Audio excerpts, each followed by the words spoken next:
اپنے دور کے بہت بڑے ولی کامل گزرے ہیں، اور اکابر اولیاء میں سے آپ کا نام شمار ہوتا ہے حضرت محمد بن سلیمان الجزولی رحمت اللہ علیہ۔ اب حج کے لیے جا رہے تھے، اس وقت سواریاں تو نہیں تھی، پیدل سفر ہوا کرتا تھا۔ اب حج کے لیے جا رہے تھے، ظہر یا عصر کی نماز کا وقت ہو گیا، آپ نے نماز پڑھنی تھی اور وضو بھی کرنا تھا، تو آپ پانی کی تلاش میں تھے کہ مجھے کہیں سے پانی مل جائے، میں وضو کر کے اللہ کی نماز پڑھوں۔ پانی کی تلاش میں تھے تو آپ ایک کنویں پر پہنچے،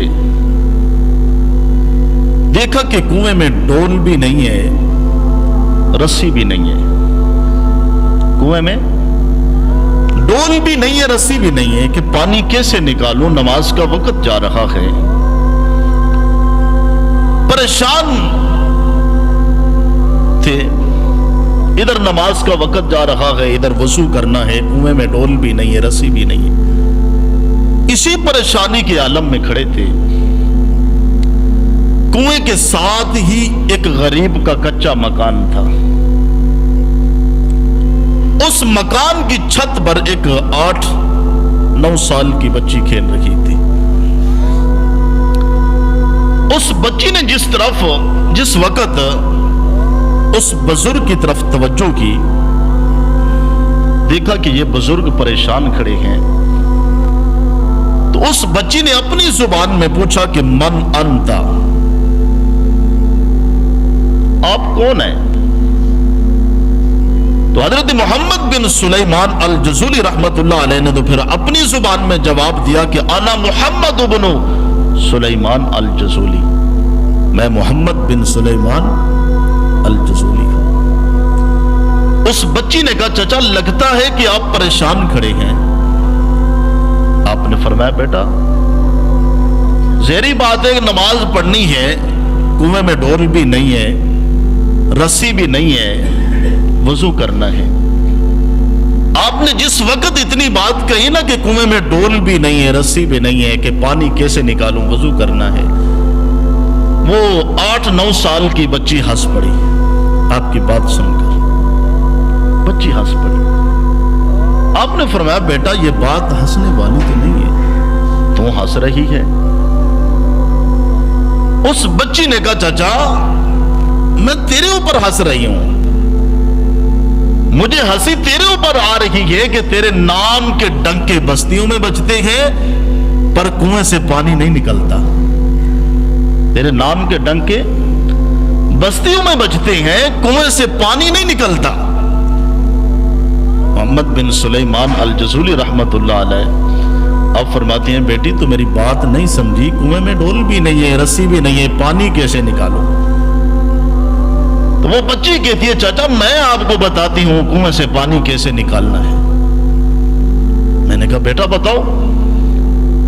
محمد بن سلیمان الجزولی رحمت اللہ علیہ آپ فرماتے ہیں کہ اس بچی نے نا مکان کی چھت پر بیٹھ کر کنویں کی طرف تھوک پھینکی، کنویں کی طرف تھوک پھینکی۔ آپ فرماتے ہیں کہ میں اندازہ نہیں کر سکا کہ بچی کی تھوک کنویں تک پہلے آئی یا کنویں سے پانی پہلے باہر نکل آیا، تھوک پہلے آئی یا کنویں سے پانی پہلے باہر نکل آیا، میں اندازہ نہیں کر سکا۔ بچی مسکرا کے کہتی ہے چاچا پانی ایسا نکلتا ہے کنویں سے، کر لے وضو۔ حضرت محمد بن سلیمان الجزولی رحمت اللہ علیہ کہتی ہے مجھے وضو کرنا بھول گیا۔ میں نے کہا اتنی کم عمر میں اتنا مرتبہ، اتنا مقام بیٹا تجھے کیسے ملا؟ پھر وہ بچی ہنس پڑی، کہا چاچا اتنے بڑے عالم ہو یہ بھی نہیں جانتے کہ یہ مقام کہاں سے ملتا ہے، یہ بھی نہیں جانتے کہ یہ مرتبہ کہاں سے ملتا ہے۔ محمد بن سلیمان الجزولی رحمت اللہ علیہ کہتے ہیں بیٹی میں تیرے منہ سے سننا چاہتا ہوں، تو ہی بتا دے یہ مقام کہاں سے ملتا ہے، کیسے ملتا ہے۔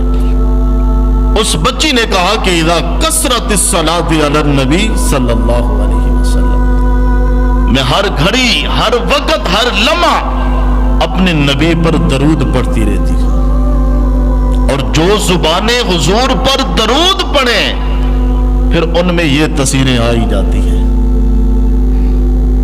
ان میں یہ تصویریں آئی جاتی ہیں۔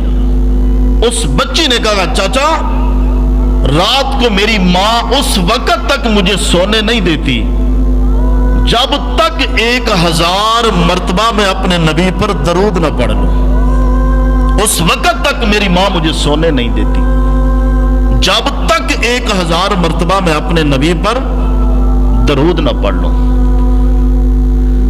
حضرت محمد بن سلیمان الجزولی کہتے ہیں کہ میں نے حج کیا، اس کے بعد میں نے دل میں ارادہ کیا کہ میں ایک ایسی کتاب لکھوں گا، ایسی کتاب لکھوں گا جو اول سے آخر تک وہ ساری کتاب درود پر مبنی ہوگی۔ آپ حج سے واپس آئے تو آپ نے درود جمع کیے، تو وہ پہلے اس بچی سے پوچھا تھا کہ بیٹا وہ درود بتا سکتی ہو؟ اس بچی نے کہا نہیں۔ پھر آپ نے ارادہ کیا کہ میں کتاب لکھوں گا درود پاک پر جو اول سے آخر تک وہ درود پر مبنی ہوگی۔ واپس ہے، آپ نے درود جمع کیے، جب ایک کتاب کی شکل بن گئی تو آپ اس بچی کے پاس گئے، کہا کہ بیٹا اگر تم وہ درود نہیں بتاتی تو پھر یہ دیکھ لو کہ وہ درود اس کتاب میں آ گیا ہے۔ اس بچی نے جس وقت دیکھا کہا چاچا ابھی تک وہ درود نہیں آیا۔ آپ واپس گئے، پھر اور درود اکٹھے کیے، پھر آ کر اس بچی کو دکھایا کہ بیٹا اب دیکھ لو کہ وہ درود آ گیا ہے۔ اس بچی نے دیکھا کہ چاچا اب بھی نہیں آیا۔ آپ تیسری بار گئے، درود اکٹھے کیے، پھر واپس آئے، کہا بیٹا اب دیکھ لو۔ جب اس بچی نے دیکھا تو کہا چاچا ہاں اب وہ درود آ گیا ہے۔ تو آپ نے ایک کتاب لکھی ہے، اس کتاب کا نام ہے دلائل الخیرات شریف۔ آج کل جتنے بھی بزرگ ہیں، اولیاء کرام ہیں، پیران عظام ہیں، وہ اس کتاب کو ایک وظیفے کے طور پر پڑھتے ہیں، یعنی جمعے والے دن اتنا پڑھنا ہے، ہفتے والے دن اتنا پڑھنا ہے، اتوار والے دن اتنا پڑھنا ہے، یعنی پورے ہفتے میں وہ کتاب وہ درود پاک کی وظائف کے طور پر مکمل کر لیتے ہیں۔ یعنی درود پاک کی کتنی فضیلت ہے۔